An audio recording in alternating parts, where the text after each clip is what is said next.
आज एक रेंज की हम बात करने जा रहे हैं। We will start with one thing, उसके बाद हम आगे की बात करेंगे। तो I start with our cosmetic range, जिसको हमने नाम दिया था rejuvenate range. Rejuvenate means rejuvenating something, मतलब पुनर्निर्माण का प्रक्रिया। कंपनी का नाम द रिजुनाइन है, वो भी इसी वजह से है। It's a process of रीजेनरेटिंग, process of रीजेनरेटिंग the planet.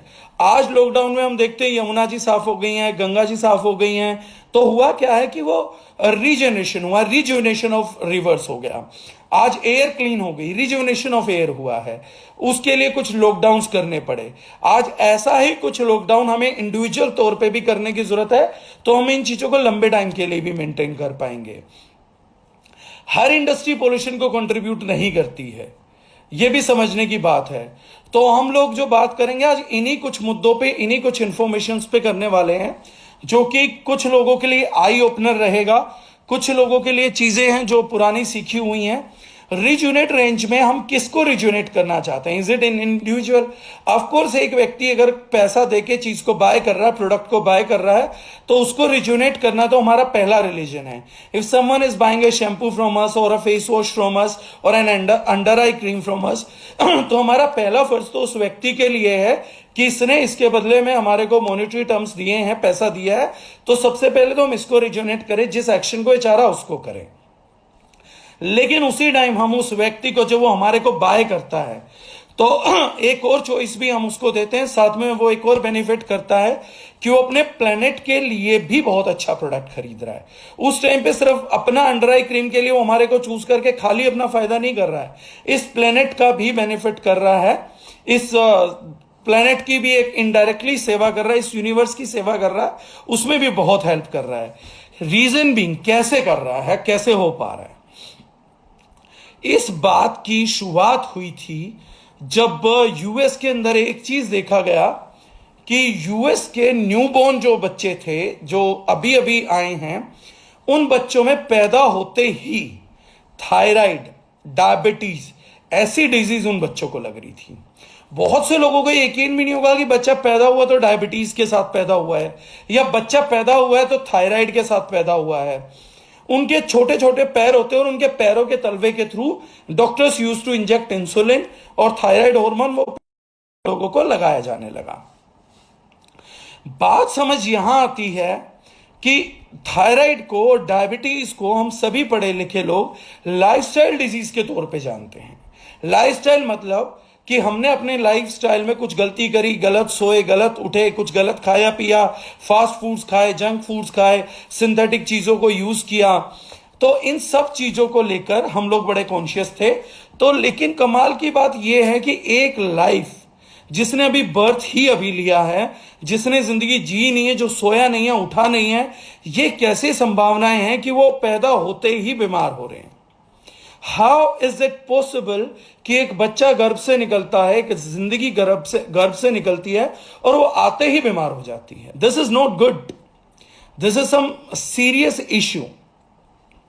US doctors ने, यूएस रिसर्चर्स ने इसको जानना चाहा कि हमारे देश में, क्योंकि उनका जो एवरेज था ऐसे बीमार बच्चों को, वो लगभग 13% तक ग्रो हो गया।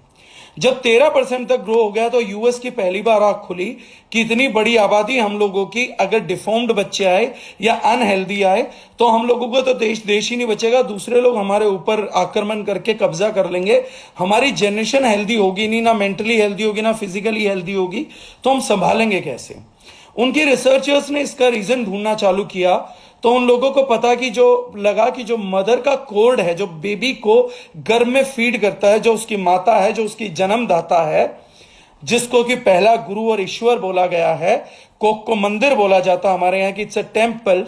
उस टेम्पल में जो जिंदगी रह रही थी और जो उसका फूड पाइप था, एम्बिलिकल कोर्ड, या जिसको हम लोकल भाषा में ओरनाल बोलते हैं, उस ओरनाल के अंदर 250+ इंडस्ट्रियल केमिकल्स मौजूद थे। यानी इस बच्चे का जो भी भोजन आता था, इस बच्चे का जो भी खाना आता था, that has already been treated with industrial chemicals in the pathway. मतलब उस बच्चे के भोजन के रास्ते में ही वो जो छन के आता था, जो घुल के आता था, जो मिक्स होके आता था, जो उस बच्चे ने जब उसका पहली बार दिल धड़का और पहली बार भोजन करना चालू किया, जिन चीजों से उसका शरीर बना, उस सब में 250 प्लस इंडस्ट्रियल केमिकल्स का योगदान था। 250 प्लस इंडस्ट्रियल केमिकल। सोचिए कि अगर मैं और आप डेली अपनी डाइट में 250 प्लस इंडस्ट्रियल केमिकल्स को खाना चालू कर दें तो हम लोगों का क्या हाल होगा, और वो भी उन लोगों का जिनका लीवर मैच्योर हो चुका है, जिनके किडनीज मैच्योर हो चुके हैं, जिनके शरीर को ग्रोथ करने का टाइम मिल गया है, जिनके ब्लड में बफरिंग अच्छी है, जिन्होंने कुछ साल अपनी जिंदगी में फर्टिलाइजर ग्रीन एवोल्यूशन से पहले ऑर्गेनिक खाया है। हम लोग भी अगर डेली 250 केमिकल्स का इंटेक करने लग जाएं, चाहे वो पीपीबी में करें या पीपीएम में करें, पार्टिकल पर बिलियन करें या पार्टिकल्स पर मिलियन करें, तो सोचिए कि हम लोगों का क्या हाल होगा।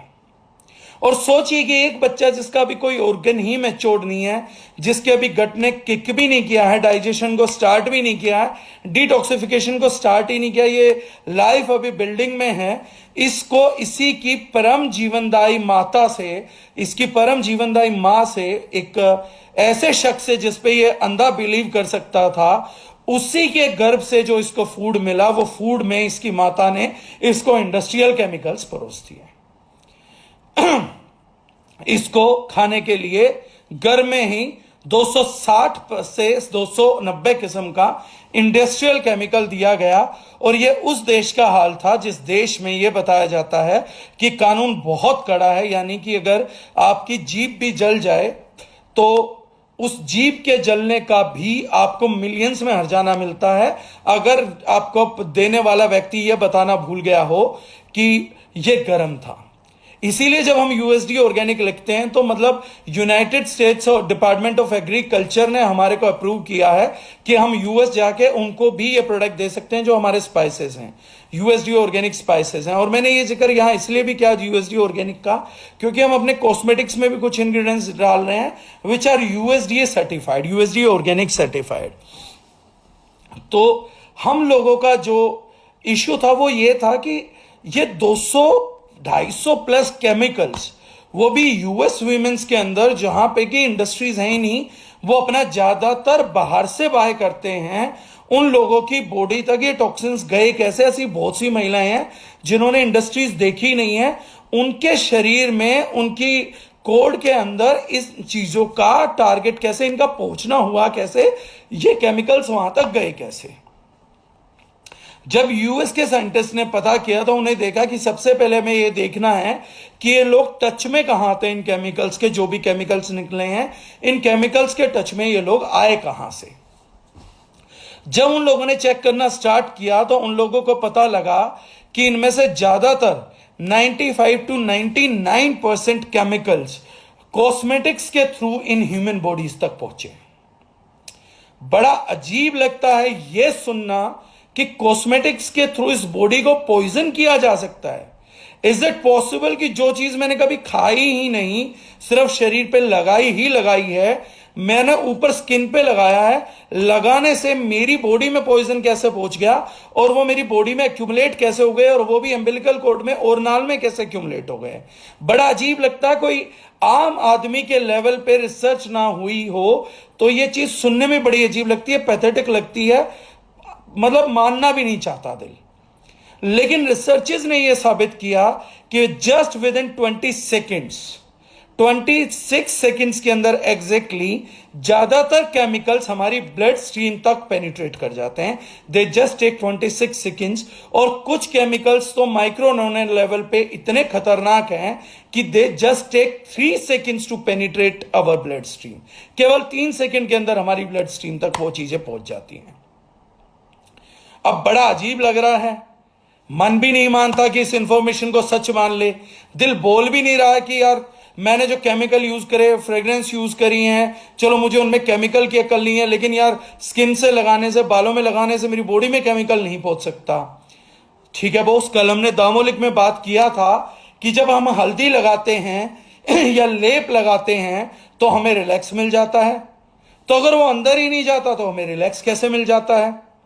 सेकेंड एग्जाम्पल देता हूं, चोट लगती है तो हम स्प्रे करते हैं, हम आयोडेक्स मलते हैं, सर दर्द में हम बाम मसलते हैं, तो फिर आराम कैसे आ जाता है। सर दर्द तो अंदर हो रहा है, बाहर स्किन पे थोड़ी ना हो रहा था कि स्किन पे रब किया और आराम हो गया। लेकिन फिर भी हम बाहर से जो चीज रब करते हैं उससे हमारे को आराम हो जाता है। हम जॉइंट पेन में होते हैं, ऑयल रब करते हैं तो ऑयल से हमें आराम मिल जाता है। बाल झड़ते हैं, बाल रब करते हैं तो फॉलिकल्स जो हम वो तो स्किन के अंदर हैं, लेकिन फिर भी हम बालों को तो स्कैल्प पे रगड़ते हैं, लेकिन स्कैल्प से भी तो हमें पता है ना कि ये हेयर वहां से डिप डाउन होके फॉलिकल्स में पहुंचेगा। फेयर एंड लवली का ऐड देखा होगा, हम लोगों ने गार्नियर का ऐड देखा होगा, तो दिखाते हैं कि कैसे ये स्किन के अंदर से पेनिट्रेट करके गंदगी को साफ करते हैं, या कैसे फेयर एंड लवली बताती है कि हमारी एपिडर्मल डर्मल लेयर्स पे, स्किन की लेयर्स के अंदर ये पेनिट्रेट करते हैं। जब हम क्रीम लगाते हैं तो क्रीम चली कहां जाती है, ये कभी हम लोग सोचते ही नहीं है। तो this is a common example. I've been into conversation with experts criticizing big cosmetic brands. Okay, great Shantanu. तो ये जो चीजें हैं ये हमारी ब्लड में चले जाते हैं और 26 second 3 seconds to 26 seconds these things penetrate our blood stream। और ब्लड स्ट्रीम में करके बॉडी, क्योंकि हमारे को जब नेचर ने बनाया था तब ये केमिकल्स एग्जिस्ट नहीं करते थे, सिर्फ नेचर को नेचुरल केमिकल्स की अकल है, ह्यूमन केमिकल्स की अकल नहीं है। इसलिए जब वो बॉडी में जाते हैं तो बॉडी उनको आइडेंटिफाई नहीं कर पाती है, इसलिए डिटॉक्स भी नहीं कर पाती है। ज्यादातर टॉक्सिन्स को ऐसी हालत में बॉडी फैट की लेयर्स में स्टोर कर लेती है और वो फैट में बन के रह जाते हैं और यूजुअली हमारे को ट्यूमर फॉर्म कर लेते हैं। तो कैंसर के अंदर कॉस्मेटिक वाले केमिकल्स का बहुत ही बड़ा सोर्स पाया गया था। एक कोरिया यूनिवर्सिटी का रिसर्च है, आप गूगल करेंगे तो आप लोगों को मिल जाएगा। अगर किसी को कोई रिसर्च नहीं मिल पाता है तो I will help you out in those people in finding those researches. Korea का था कि जब भी ब्रेस्ट कैंसर का केस उनको मिला और ब्रेस्ट कैंसर ट्यूमर को इन्होंने रिमूव किया तो उसमें पैराबेन्स की मौजूदगी पाई गई है। और पैराबेन्स अगर हम अपने घर के लेबल को उठा के पढ़ेंगे किसी कॉस्मेटिक के, बहुत सी कंपनीज के तो फूड सप्लीमेंट्स में भी है, लेकिन अगर हम अपने घर के कॉस्मेटिक्स में पढ़ेंगे तो ज्यादातर कॉस्मेटिक्स में एज अ प्रिजर्वेटिव यूज किया जाता है। इस पैराबेन के आगे कुछ भी लिखा जाए, methyl paraben, iso paraben, propyl paraben, ये पैराबेन वो पैराबेन, ऐसे बहुत सारे पैराबेन्स हमारे कॉस्मेटिक में एज एन प्रिजर्वेटिव यूज किए जाते हैं जो कि ब्रेस्ट कैंसर ट्यूमर के अंदर पाए गए। तो इन चीजों का जो है वो साइड इफेक्ट बहुत ही बड़ा था, लेकिन क्योंकि सस्ते थे और शेल्फ लाइफ बढ़ाते थे इसलिए बहुत से लोगों ने इन चीजों को करा।